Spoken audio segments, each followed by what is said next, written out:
Hello guys, we are so glad to see you today. Guys, mari bersama-sama kita mengarahkan hati kepada Tuhan untuk datang menyembah Tuhan, menikmati hadirat Tuhan, dan meyakini bahwa pertolongan kita adalah di dalam nama Tuhan yang menjadikan langit dan bumi serta segala isinya, dan yang tidak pernah meninggalkan hasil perbuatan tangannya. Kiranya Allah Tritunggal, Allah Bapa, Putra dan Roh Kudus menyertai ibadah kita dari awal hingga pada akhirnya. Amin.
Shalom teman-teman, mari kita bersama-sama mau menyorakkan namanya. Kita mau bersama-sama meninggikan namanya.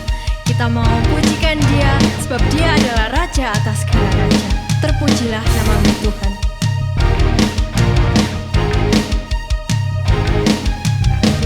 Terpujilah nama-Mu Tuhan, kuat dan penuh kemuliaan. Satu suara kami nyatakan, kebesaran-Mu tetap selamanya.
Pujilah nama-Mu Tuhan, ajaib dan penuh keagungan. Satu hati kami nyatakan, kerajaan-Mu kekal selamanya.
Mari saat ini kita persiapkan hati kita untuk mendengarkan firman Tuhan. Biarlah hati kita boleh penuh dengan kasih-Nya, boleh penuh dengan firman Tuhan. Biarlah sungguh kehidupan kita boleh memancarkan terang kasih-Nya. Penuhi hatiku dengan hadir-Mu.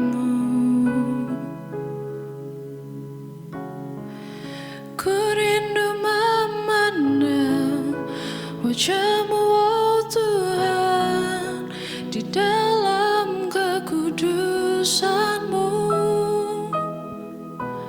Bawa ku dekat dalam hati-Mu. Ku rindu mendengar suara-Mu, oh Tuhan, di tempat kudus-Mu sekarang. Ku rasakan kasih-Mu dan indahnya kekudusan-Mu. Penuhi dengan kasih-Mu, diam di hadirat-Mu. Ku mengangkat tanganku dan ku bersyukur menyembah-Mu. Penuhi dengan kasih-Mu, diam di hadirat-Mu.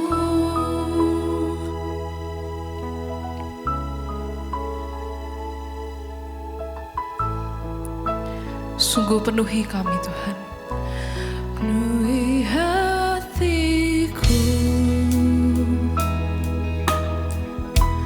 dengan hadir-Mu.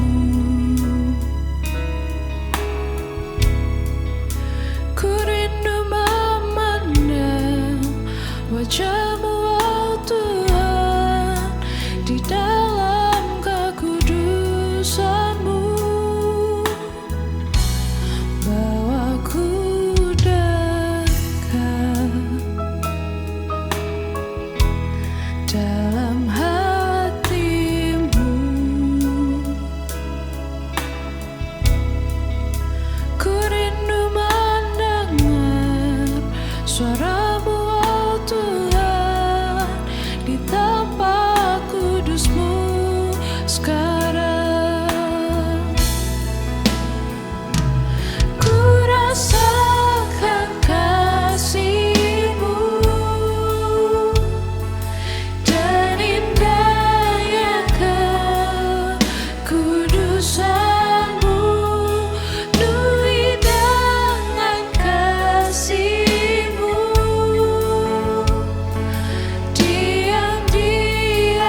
Penuhi hati kami dengan kasih-Mu, dengan firman-Mu. Biar sungguh Tuhan kehidupan kami boleh memancarkan terang kasih-Mu.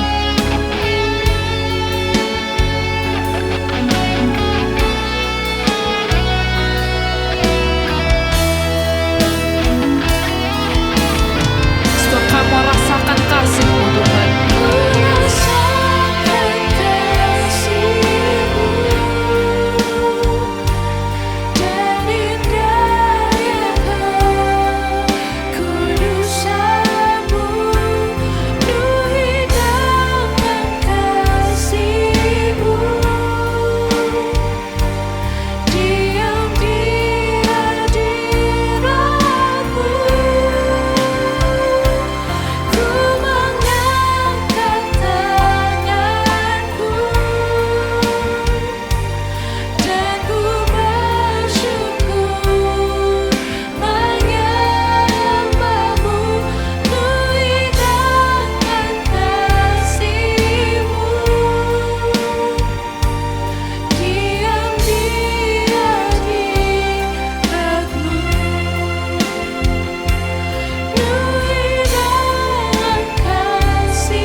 Halo Bapak Ibu dan teman-teman sekalian, saya Denny Gamadi dan kita akan sama-sama belajar firman Tuhan. Saya ajak kita sama-sama baca dari Yohanes 7 pasal 53 sampai Yohanes 8 ayat 11.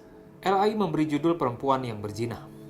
Lalu mereka pulang masing-masing ke rumahnya, tapi Yesus pergi ke Bukit Zaitun. Pagi-pagi benar ia berada lagi di bait Allah dan seluruh rakyat datang kepadanya. Ia duduk dan mengajar mereka. Maka ahli-ahli Taurat dan orang-orang Farisi membawa kepadanya seorang perempuan yang kedapatan berbuat zina.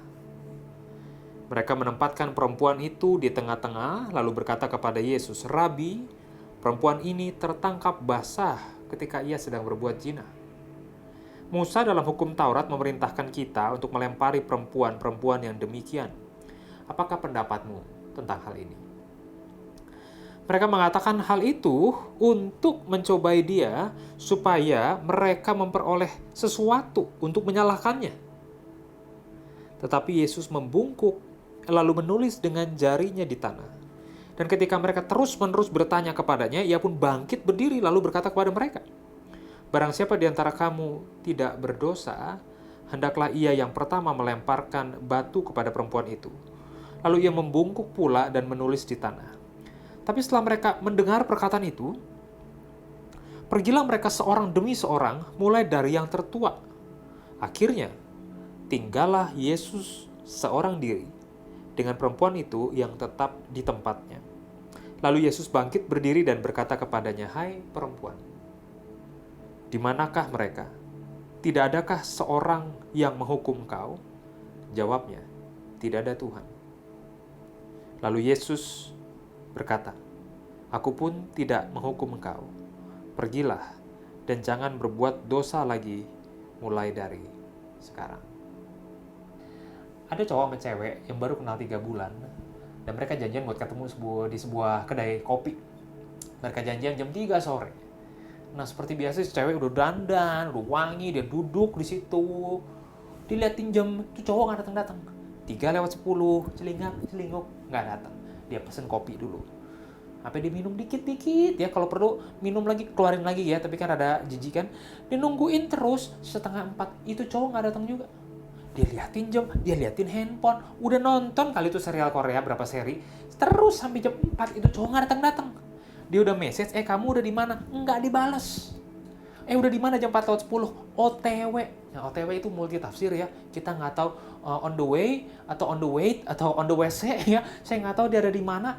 4:30 dari jam 3, 4:30 baru nongol. Padahal sama-sama jamnya WIB, waktu Indonesia bagian barat. Dia baru datang, nyantai banget duduk. Udah lama di sini? Waktu ditanya udah lama di sini dan duduk dengan gaya nyantai banget. Si cewek emosi setengah mati. kamu kemana aja? Nah, ini ceritanya mereka udah saling percaya ya. Jadi nggak jaim-jaim, enggak kok, baru 5 menit kok. Nggak begitu, ini udah apa adanya gitu ya. Marah si cewek, oh lumayan lama ya. Ya, sorry. Gua tadi ini, kasihkan main game. Nah, si cowok nggak ada rasa bersalah. Dan itu hari mungkin si cewek juga lagi emosinya tinggi. Terus si cewek bilang, hah? Kamu ngegampangin gitu aja? Kamu udah telat 1,5 jam. Dan kamu ngegampangin masalah ini. Si cowok terus bilang dengan entengnya, iya, kurasa ini bukan masalah besar. Meledaklah itu cewek. Itu ice coffee dia siram ke baju si cowok. Terus si cewek bilang, oh sorry ya, menurut aku ini juga bukan masalah besar. Waktu dia siram kopinya kayak gitu. Nah teman-teman sekalian, kita sering ngelihat sebuah masalah enteng, berat dari sudut pandang kita. Kadang buat kita, mbak, nggak ada masalah.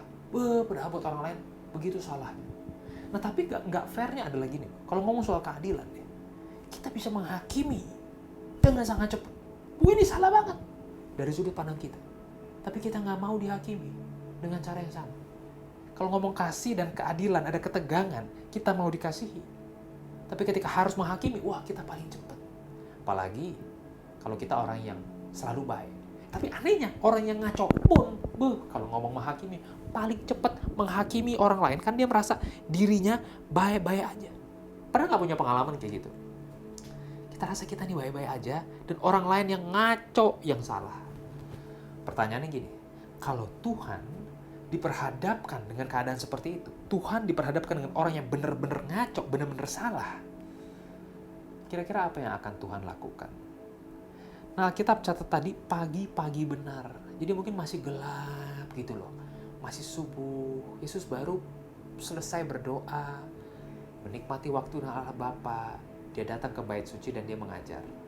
Yesus mengajar di bait suci, mengajar orang banyak duduk. Waktu dia lagi bicara, tiba-tiba pintu didobrak gitu ya. Pintu dibuka, lalu datanglah ahli Taurat, orang-orang Farisi, dan segerombolan itu banyak orang menyeret satu orang perempuan ke tengah-tengah mereka. Jadi tengah semua orang lagi kumpul, ditaruh brak perempuan ini. Lalu dia bilang, guru, perempuan ini penzina. Dan dia tertangkap basah sedang berzina. Dalam hukum Musa, kita harus melempari perempuan yang demikian sampai mati. What do you say? Menurut kamu kita harus apakan dia? Nah, tanpa ngomong apa-apa, semua orang jadi tegang gitu loh. Karena ini tempat pengajaran, bisa jadi tempat eksekusi hari itu. Dirajam sampai mati. Ngeri sekali rajam itu. Karena waktu satu batu dilempar, jelek. Nembus kerobek daging, kerobek urat, keretakin tulang sedikit. Waktu dia baru tangannya mau coba tarik batu itu keluar, dihujam batu yang kedua, jerep. Tulang patah, kulit robek, daging tersayat masuk batu kedua. Terus blep, bukan pakai batu kolam yang polos halus itu ya. Batu yang tajam dilempar dengan laki-laki pemuda sekuat tenaga. Sampai hancur badannya, sampai dia udah meregang nyawa, gemeter, kehabisan darah dan oksigen. Batu yang paling besar akan diambil, bam, dipecahin di atas tengkorak si perempuan itu. Gitu ngerinya, dan semua orang nunggu Yesus. Guru, Rabi, mereka panggil Rabi. Apa jawabmu? Tapi Yesus nggak ngomong apa-apa. Yesus membungkuk ke tanah, lalu menulis di tanah dengan jarinya. Yesus menjawab dengan silence. Elegan banget. Dia jawab dengan silence, dia tetap diam. Ada keheningan kuasa ilahi yang dia jawab gitu loh. Cara Yesus ngejawab dia begitu. Dia mengalihkan perhatian yang tadinya, gimana nih, mesti gimana? Pada semua melihat si perempuan kepada dirinya. Tuh dia nulis di tanah. Semua orang ngeliatin Yesus. Dan apa yang Yesus tulis? Apa? Nah, kita nggak tahu, Alkitab nggak catat Yesus tulis apa di tanah. Tapi kata Yunani-nya itu menunjukkan bahwa Yesus writing against. Dia menulis sesuatu yang sebetulnya menentang orang Farisi dan ahli Taurat itu. Ya mungkin Yesus menulis sebuah perintah Allah yang melawan orang-orang berotoritas itu dengan dosa mereka sendiri. Mungkin misalnya. Ketika mereka terus akhirnya nyanyi, Rabi, jawab dong. Mesti diapain orang yang seperti ini? terus, "Oi, jawab!" Cuma teriak-teriak, "Woi, guru, jawab, cepat, katakan sesuatu, putuskan!" Mereka teriak-teriak. Akhirnya Yesus berhenti menulis, dia berdiri. Yesus lihat semua orang di ruangan itu, dari ujung sampai ujung, dari yang paling tua, paling suci, paling tinggi jabatannya, sampai anak muda yang ikut, karena rasa ingin tahu. Lalu Yesus berkata begini, "Barang siapa di antara kalian yang tidak berdosa, ambil batu, lempar duluan." Terus dia tunduk lagi, dia tulis-tulis lagi di tanah. Nah, hukum Taurat mengatakan, Ulangan 19, bahwa saksi juga haruslah orang yang tidak bersalah. Dan mereka lah yang harus lempar terlebih dahulu. Ulangan 13. Saksi yang tidak bersalah harus lempar terlebih dahulu. Jadi benar ya Yesus bilang itu. Siapa di antara kalian yang tidak bersalah? Ayo lempar duluan. Nah sekarang Yesus bikin para pemilik otoritas tersudut. Kenapa? Nggak ada yang berani lempar. Semua diem. Nah lihat gak di sini, Bapak Ibu, teman-teman sekalian. Orang Farisi selalu merasa diri mereka baik-baik saja. Dan mereka punya segala hak buat menghakimi orang lain. Mereka lihat bahwa mereka bersih. Ya ada sedikit kekotoran, ada sedikit salah, tapi nggak sekotor perempuan berzina ini. Ini ngaco, ini pelakor ini. Perempuan yang begini mesti mati. Namanya sihir itu. Dosanya kotor, ketahuan lagi. Nah memang benar bahwa perzinahan dosa yang serius di Alkitab. Tapi jangan salah, orang-orang ini sudah menyelewengkan hukum yang menyatakan bahwa kedua pelaku harus ditangkap. Ya berzina mesti ditangkap laki-laki sama perempuan. Nah di sini hukumnya diselewengkan karena kita lihat gak, di mana si laki-laki? Gak ada bukan? Yang dibawa cuma si perempuan ini. Si laki-lakinya gak ada, gak kelihatan ada di mana dia. Jadi artinya cara mereka menghakimi, menyatakan kebenaran, udah salah. Caranya nggak benar. Ya kalau benar sesuai hukum kan ya dua-duanya laki-laki dan perempuan ini caranya udah salah. Oke lah kita bilang, ya mereka caranya salah. Tapi kan motivasinya benar. Menjaga kekudusan orang Israel, menyatakan yang salah. Menunjukkan supaya orang lain jangan ikut yang salah. Motivasinya benar dong, ternyata enggak. Tadi kita baca Alkitab catat, motivasi mereka juga nggak mulia. Mereka lakukan ini untuk menjebak Yesus. Agar mereka mendapatkan sesuatu untuk mempersalahkan Yesus. Lihat gak? Ini orang yang paling kudus, orang Farisi, ahli Taurat, orang terpandang, orang religius. Cara menghakimi, menaikkan keadilan salah. Orang pikir motivasinya mungkin mulia, ternyata enggak. Motivasi mau membunuh Yesus. Mau menyingkirkan Yesus. Itu motivasi mereka. Nah, karena gini loh. Kalau misalnya Yesus bilang, oke, Allah adalah kasih. Saudara, kita ampuni dia ya. Kita ampuni ya. Setuju ya? Voting ya. Semua ampuni dia ya. Kalau Yesus bilang ampuni, Yesus akan dituduh melanggar hukumnya Musa. Lihat jebakan ya kan.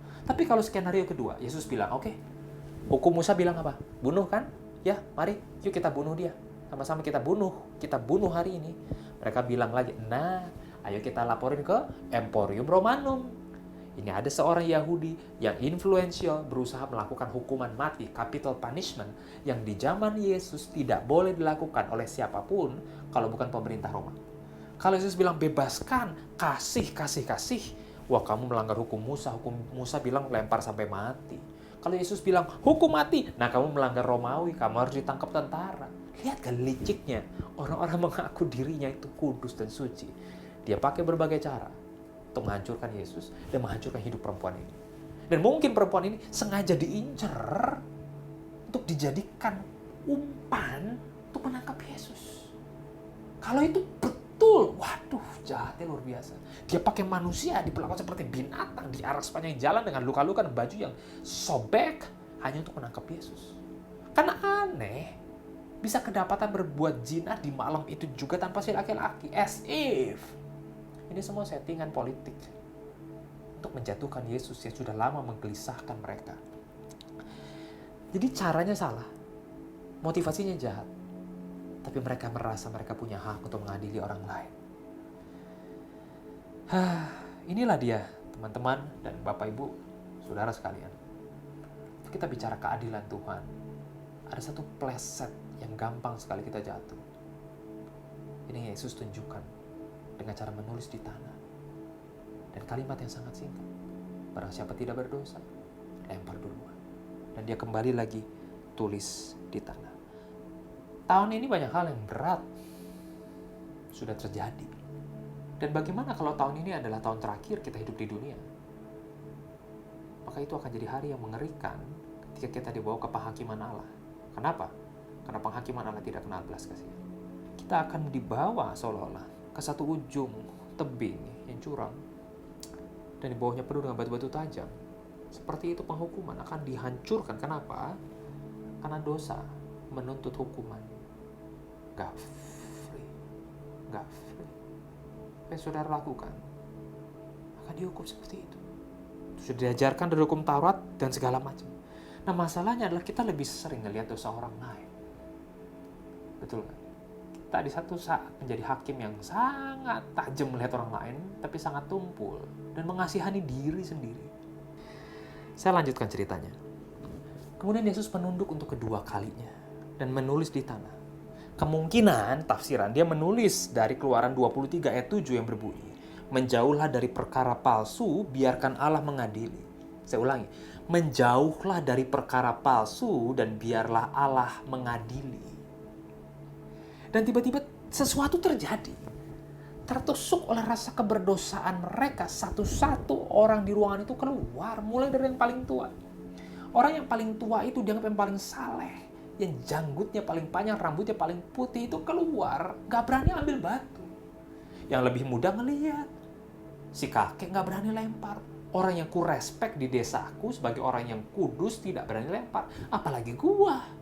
Dia keluar. Sampai anak muda ngeliat yang tua-tua semua tidak ada yang merasa diri cukup layak melempar. Anak muda juga keluar. Sampai ruangan itu senyap.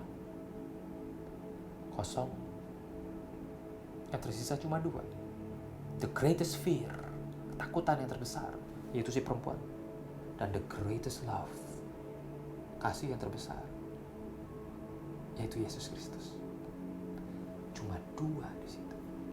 Nah sekarang gini, firman Tuhan bilang, siapa yang tidak bersalah boleh lempar duluan.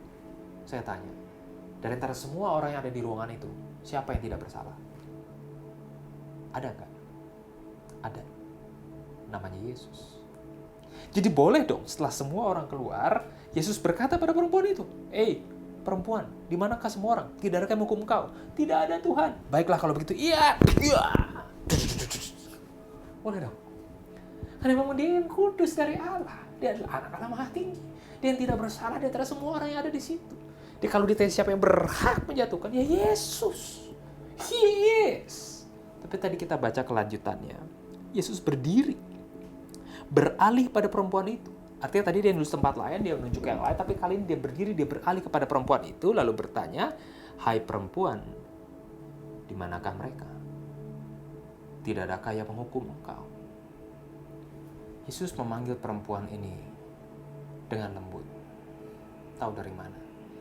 Karena Yesus panggil dia, hai perempuan, itu adalah sebutan yang sama yang Yesus pakai ketika Yesus memanggil ibunya. Bayangkan itu. Jadi Yesus melihat perempuan dengan penuh hormat dan penuh belas kasihan. Dan tidak ada satu orang pun yang berdiri bersama dengan dia waktu dia dikondem kecuali Yesus. Pernah nggak kita dikondem, dihakimi, disalahkan? Siapa yang berdiri di samping kita waktu itu? Dalam kisah ini. Ketika tidak ada seorang pun berdiri di samping si wanita, si perempuan pezina ini, Yesus ada di sana. Ya, waktu dia dapat tidak ada Tuhan. Jawaban Yesus itu berkata, aku pun tidak menghukum engkau. Pergilah, jangan berbuat dosa lagi, mulai dari sekarang. Setelah mengampuni, Yesus arahkan perempuan ini kepada hidup yang baru. Semua orang masuk ke ruangan itu. Yang para pelempar keluar sebagai manusia yang sama. Perempuan ini masuk sebagai seorang yang berdosa. Keluar sebagai ciptaan yang mengenal anugerah Tuhan. Dia mengalami ketegangan, harusnya diperlakukan dengan jahat berdasar standar keadilan yang memang Allah sudah tentukan. Dia keluar sebagai orang yang bilang, I know the grace of God. Di sini kita bisa berpikir, Yesus kok ngegampangin dosa sih? Jelas-jelas dia salah. Nanti dia gak ada kapoknya dong. Di mana efek traumanya? Mesti dikasih sanksi lah. Seenggaknya kita cambuk dia 30 kali sampai badannya jelek, copot, mukanya hancur, sampai gak ada laki-laki lagi yang mau tidur sama dia. Nah, pergilah. Jangan berbuat dosa lagi mulai dari sekarang. Loh kok enteng? Mana keadilan Tuhan kalau kayak begini? Beberapa tahun setelah itu, Yerusalem gempar. Semua desa bicara, semua orang membahas. Pemerintah Roma akan lakukan satu hukuman yang paling memalukan, paling menyakitkan. Crucifixion, di mana orang dipaku ke batang pohon yang besar, digantung, dan mati perlahan-lahan dengan sangat menyakitkan. Oh, seorang yang sangat jahat pasti. Berita itu sampai ke telinga perempuan ini. Si perempuan pejinah yang udah hidup baru. Dia bilang, siapa? Siapa orang yang sejahat itu sampai pemerintah Roma mau bunuh? Dia ikut bersama semua rombongan ke Yerusalem. Dari kejauhan dia coba masuk dari keramaian untuk lihat siapa. Karena dia pernah ada di posisi itu. Dia pernah ada di posisi hampir dibunuh, udah habis-habisan, sedikit lagi darahnya habis. Dia tahu rasanya mau dieksekusi mati seperti apa. Dia lari di tengah kerumunan. Ini tidak Alkitab catat, tapi saya bayangkan kalau dia ada di situ, dia mau lihat siapa tuh. Dia lihat mata orang itu, dia kenal mata orang itu. It was Jesus. Sekarang kita baru mengerti di titik ini. Allah penuh kasih, tapi keadilan harus tetap ditegakkan. Di mana keadilan ditegakkan? Di atas kayu salib. Saya katakan, dosa harus dihukum. Di mana diselesaikan dosa itu? Di atas kayu salib yang ngeri. Dia mati. Sebagai bentuk keadilan Allah harus ditegakkan. Yesuslah sang kasih. Yesuslah sang keadilan itu. Ketika kita mendengar kisah ini, kira-kira kita lebih mirip yang mana? Apakah kita mirip orang Farisi yang merasa diri kita baik-baik saja dan kita gemar sekali melihat kesalahan di sana sini yang mengganggu kita? Atau kita mirip perempuan berzina ini? Ya, kita lakukan berkali-kali tapi belum ketahuan aja. Tapi ya sebenarnya kita hancur. Kita kotor. Kita nggak bisa kembali lagi murni seperti dulu. Di bait suci hari itu, semua orang berdosa kecuali Yesus.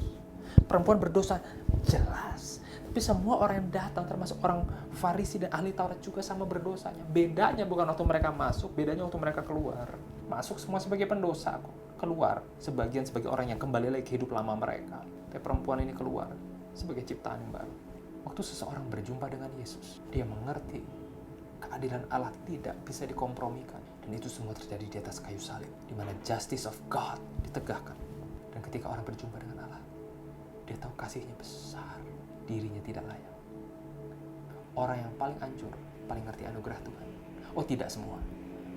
Tapi kalau saudara adalah orang yang hancur, saya berharap saudara orang yang paling mengerti betapa besar pengampunan Tuhan. Sebab ada di luar sana orang yang paling hancur, tapi merasa diri baik-baik saja. Celakalah. Oh, keras sekali. Ya iya. Dia tidak pernah merasa bahwa dia butuh kasih karunia Allah. Dia menertawakan setiap hal-hal yang berbau rohani. Dia menertawakan kematian Kristus. Jangan jadi orang yang ada di situ. Ingatlah, kita ini debu, kita ini kotoran. Kotor, kenajisan semua sudah digantung di atas kayu salib. Allah menerima engkau dan aku apa adanya. Dia peluk, Dia tidak peduli seberapa bau, seberapa kotornya kita, seperti anak yang hilang, pulang saja kerja menjaga babi. Ayahnya berlari kepada dia dan mendekapnya. That's exactly what Jesus would do when he meets you. Dia gak peduli betapa kotornya kita. Dia gak peduli betapa baunya kita. Dia cuma mau kita pulang ke pelukan. Dia bilang, I have settled the justice. Now let me show you love. Mari kita berdoa.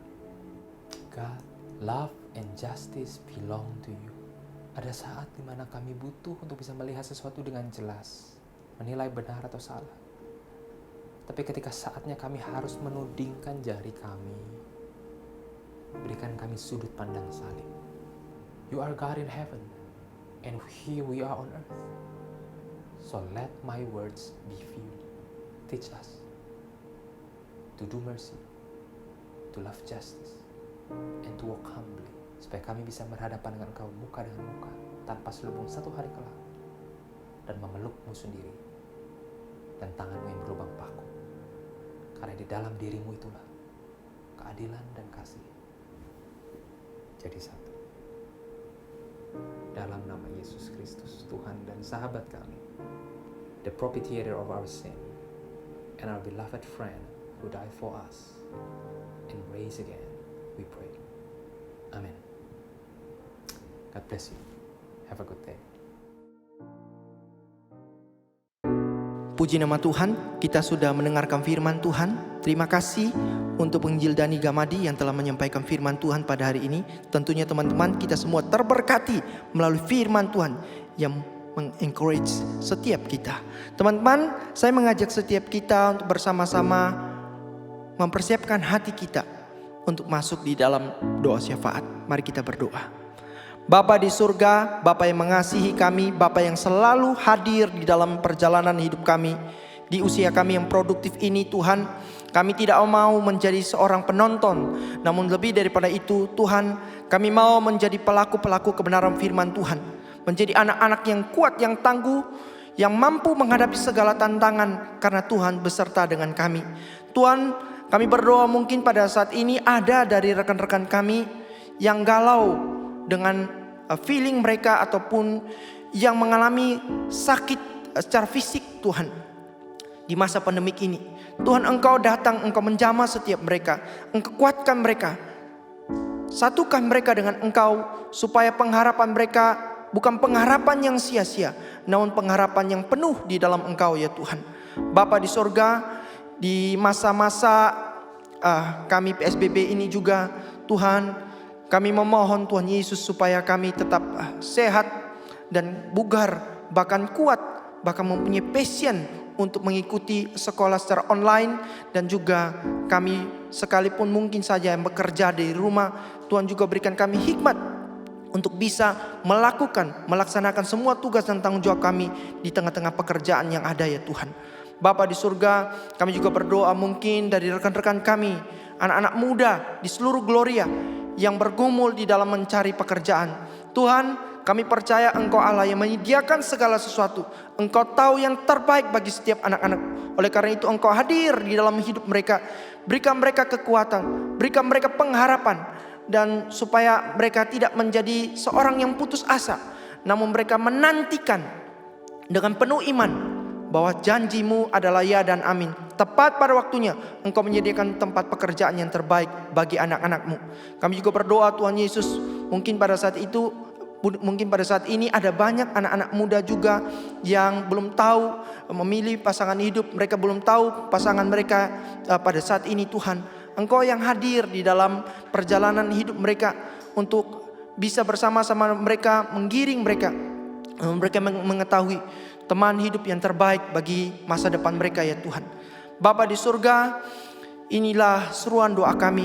Kami serahkan ke dalam tangan Tuhan. Biarlah Tuhan yang menjawab setiap pergumulan hidup kami menurut waktu dan kehendak-Mu ya Bapa.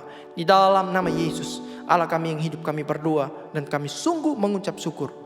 Amin.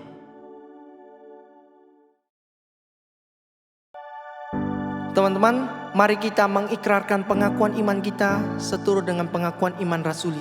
Dan baiklah setiap kita orang-orang yang percaya mengaku demikian. Aku percaya kepada Allah, Bapa yang Maha Kuasa, Khalik langit dan bumi, dan kepada Yesus Kristus, Anak yang tunggal Tuhan kita, yang dikandung dari Roh Kudus, lahir dari anak darah Maria, yang menderita sengsara di bawah pemerintahan Pontius Pilatus, disalibkan, mati dan dikuburkan, turun ke dalam kerajaan maut. Pada hari yang ketiga, bangkit pula dari antara orang mati, naik surga, duduk di sebelah kanan Allah, Bapa yang Maha Kuasa. Dan dari sana ia akan datang untuk menghakimi orang yang hidup dan yang mati. Aku percaya kepada Roh Kudus, gereja yang kudus dan am, persekutuan orang kudus, pengampunan dosa, kebangkitan tubuh, dan hidup yang kekal. Amin. Sebelum kita mengakhiri ibadah kita, mari bersama-sama kita meresponi firman-Nya. Layak dipuji, disembah. Layak dipuji, disembah. Kaulah yang bertahta dulu, sekarang, dan selamanya. Raja atas segala raja, namamu besar termulia. Layak dipuji, disembah. Kaulah yang bertahta dulu, sekarang, dan selamanya. Raja atas segala raja, namamu besar termulia. Namamu besar